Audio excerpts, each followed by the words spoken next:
Hi everybody, it's me again, Bob Anderson of, what is that? Bob Anderson Art. And I'm back again today to do my second video in my second series of how I paint a painting. The first series, which I just finished a week or two ago, was showing how I paint a landscape. This series is going to be how I paint a still life, okay? So I found this image and I had it printed as a photograph on a 8 by 10 piece of photographic paper, and I'm going to reproduce it on this canvas. So in the first installment on this painting, yesterday, I explained how in the background here you can see it's all this deep, kind of a dark bluish gray mottled kind of thing. So what I did first was I painted the whole canvas, the whole background, including the edges and around in the corners, and I painted it in the same kind of color, a bluish gray kind of mottled color. I did it in a crosshatch brush stroke pattern, if you remember. So now the whole thing is based out. So the next thing that I wanted to do was first to take the photograph and grid it off. So I drew a line straight down the center of the photograph vertically. Then I took the other half and I broke it into two halves again. And then I broke this other half into two halves. So I have 4 equal sections vertically. Then I took the photograph and I drew a line across the center and then across the center of the other top half, and then across the center of the bottom top half. So what I've done is I've created a grid, 4 equal sections vertically and 4 equal sections horizontally, which breaks it up into a grid of 16 modules. Then I took this canvas and I chose a canvas that was vertically horizontal. I don't know if you can see it in, there may be a little distortion, but this is actually taller than it is wide. As I'm looking at it now, it almost looks like it's square, but it's not. So I then took the canvas after I based out the background and I drew a line. You can use pencil. I used magic marker on this because it's not going to be used for anything. So I could put magic marker on it, not worry. When you do it on the canvas, you might want to use pencil or something that you can erase easily, but I did it in magic marker because I'm going to just paint right over the marks by the end.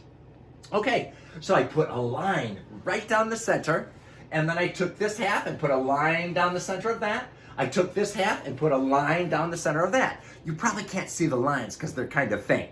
Then I put a line across the center horizontally, and then a line across the center of the upper half, and a line across the center of the lower half. So I've created the same 16 section grid, so that when I look at this photograph, I know I can look at this section right here, and it goes right up in here in this grid. So this top left-hand section will fit right into this top left-hand section. So you can kind of make sure that all the pieces of the image that you're reproducing, in this case, I'm reproducing it, will be in the right section so it'll all end up being appropriately placed on the canvas to look the same as the photograph. Now, the next thing that I want to do is I want to paint in, well, I guess I'll grab this again. I want to paint in, there's a little bit of a table showing across here. And I look at it, and in terms of the grid, it's a little lower, it's about a little between a third to halfway in the bottom grid. So I'm going to take paint. I'm just going to put this up here because I'm going to be painting down here. It will not be in the way while I'm painting this. Okay. So I have this table running across this section here. So I'm going to take a little burnt umber and a little white and there's a little blue in there. And I'm going to place it, see how it goes right across here. Well, this grid is right here. So I'm going to run this straight across here, because this is where the table is positioned in the photograph. Okay. So, I want to wrap that around so that it just continues. And then I'm going to put a little white in there, in this paint.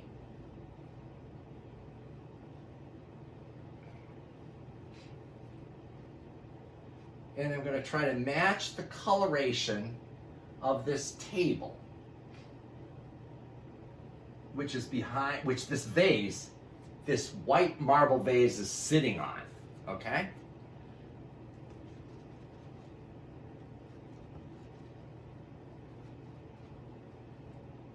So I'm going to blend this a little bit. You can play with it, play with the colors and get it right.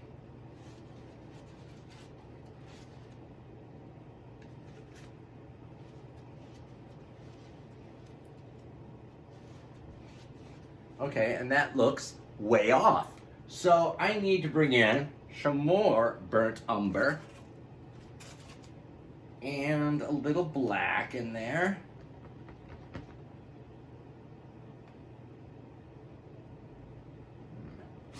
Okay.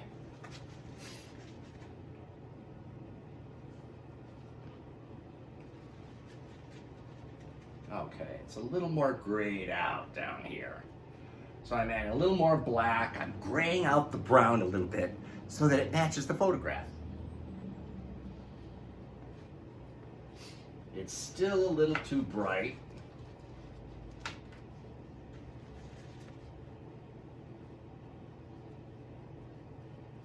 Wrap that around the edges. So see, I'm putting this table in the correct position according to the grid, which you may not be able to see, but it is on this canvas and on the photograph. Okay.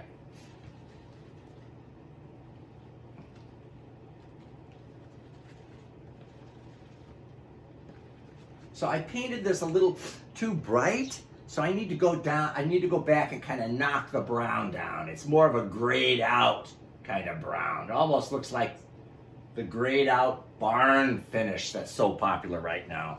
Like barn siding, old, distressed, weathered barn siding.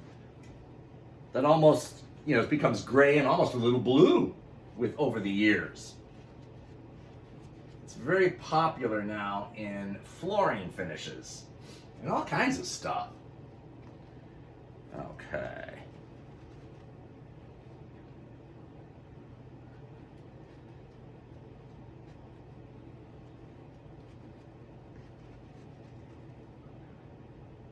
So, like art, when you paint, sometimes you just play with it and play with it until it gets to the right color, the right intensity, the right value that you want it to be.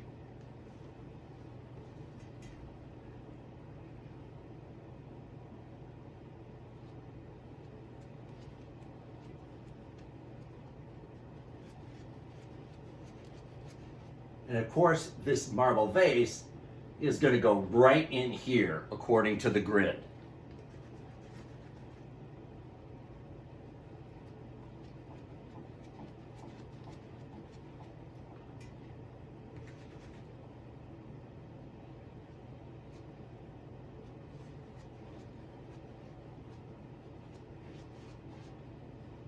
See, I'm getting there. Slowly but surely. Take your time. No one's rushing you. It's your art. You're the artist. You create it all. Never be in a rush. This is how you learn. You learn through trial and error. I can't emphasize that enough. You could go to art classes and go to art classes and go to art classes. But the greatest thing that you can do is just to sit down and play with the colors yourself. Learn what you need to mix to make a color the way it looks, on how to make it the right value, whether you use more strong pigment onto the tube, or you use whites or blacks or browns to tone it down, to mute it down. It's all about trial and error. And I used to work with a friend who was a decorative painter with me, and he wanted me to kind of to teach him every single thing about it. And I'm like, no, just sit down, take a photograph, and reproduce it. And you know what? He became a great artist because you have to learn yourself. You have to learn how to blend the colors. What happens when you blend yellow with red, with brown, with blue?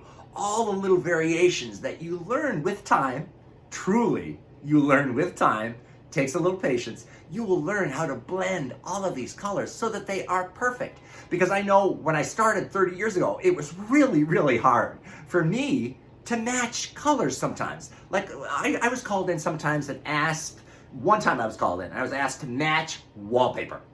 And the wallpaper had become damaged and they wanted me to fill it in. And it was so hard to get the bluish greens in exactly the way they were. I did an okay job, but now I would knock it out much faster because I've been doing it for so long, and you learn how, through trial and error, to blend the colors. Now it would take me no time at all, and it would look awesome. But it comes with, experience and patience. So, okay. So I'm just kind of painting this now, and I am going to sign off for now, and I'm going to finish this, and then I'll come back and we'll start on the flowers. Okay? Good to see you. See you soon.